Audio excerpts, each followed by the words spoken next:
Welcome back. The sad news of comedic genius Robin Williams' suicide sent shockwaves all through us. Also surprising was his battle with depression. Here to tell us of Robin Williams' moving memorial service, depression, and his new book is radio host of CooperTalk, Steve Cooper. Welcome, Steve.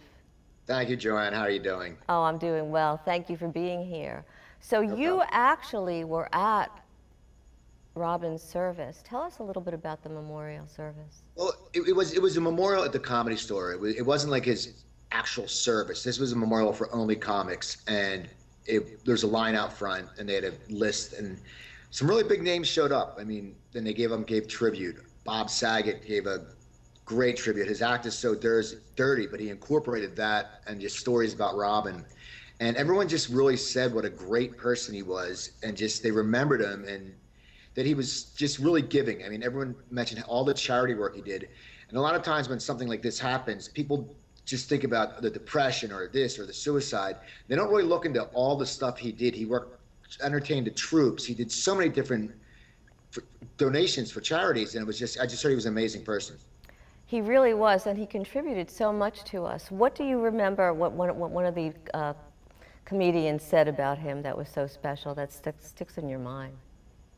Well, Norm Macdonald was almost in tears, and he had talked about how the word genius is so easily used this day, and that actually Robin was a genius. And that was one of the consensuses throughout the night, that he was a genius. And now everyone's a genius. You know, someone can be on a reality show and they're a genius. But no, Robin was a genius, not only with his comedy, but he was, I mean, I was more of a fan of his acting. I mean, I thought he was a great comic, but I loved his acting. I mean, Good Will Hunting, a movie called Seize the Day where he just played drama. Even you're showing clips of Miss Doubtfire. Miss Doubtfire was just, it was just funny.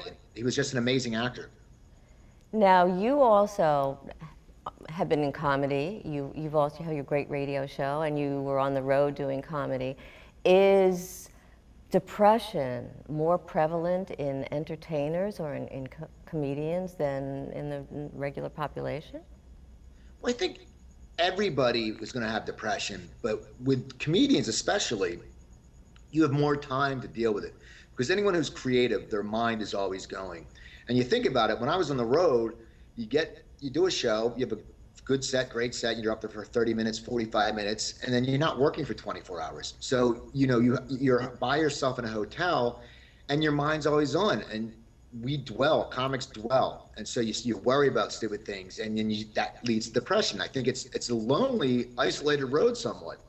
I also think that you're so dependent on what the audience thinks of you, and you've got to be quick and you've got to be fast, and you're listening to applause, and whether or not they're getting your humor or getting your jokes, that can really set somebody off. Oh yeah, and also the worst thing is, you know, you sort of take for granted the great sets, but it's when you have the bad set that you feel worthless. You know, there's nothing like going up on the stage, and it happens to everybody, and you have a lousy set, and you're walking off, and people are just looking at you because people paid money, and if you stunk that night, they sit there and you have a worthless feeling because you go into depression, and you have to rebound if you have a second show because you want to do better. You actually have a book that I think you finalized. Can you tell us a little bit about the book? Yeah, I was diagnosed with congestive heart failure 2 years ago, and you know, it was from working in restaurants, working on the road as a comic. I didn't eat well. I smoked cigarettes. You know, I had bad habits, and I found myself in the hospital. And when I got out, I had to change my life completely. So I thought, I have to cook, and no salt, not much salt. That's one of the problems with congestive heart failure. So I made a cookbook. We're trying to get it sold. It's called Stop the Assault, and the A and the U. It's called Stop the Salt. And basically, it's easy cooking for one. There's no pictures because people get so intimidated when they look at a cookbook. They sit there and they go, "Oh, I can't cook that. It looks so good." And it's limited ingredients because people see, you know, you look like, I don't have paprika, I don't have this, and you get nervous. People get nervous when they want to cook. So it's just cooking for one. And the recipes, it takes like 20 minutes. I have a key in the front with how much, you know, the ingredients you use, the time you cook certain vegetables, and it just explains it to make it easy. You're the host of Cooper Talk, and You're only as good as your guests. What does that mean? And tell Only us as about. hip as my guest. Oh, excuse me. Only as hip, and you are hip, Steve. Only I as hip. no, that's not. It's a facade. That I buy hats to be hip. That's what it is. No, it just means I get guests that I watched on TV when I was younger, or guests if I watch TV now. I'll watch a show and I'll see an actor and I'll go, God, I want to get that guy on my show.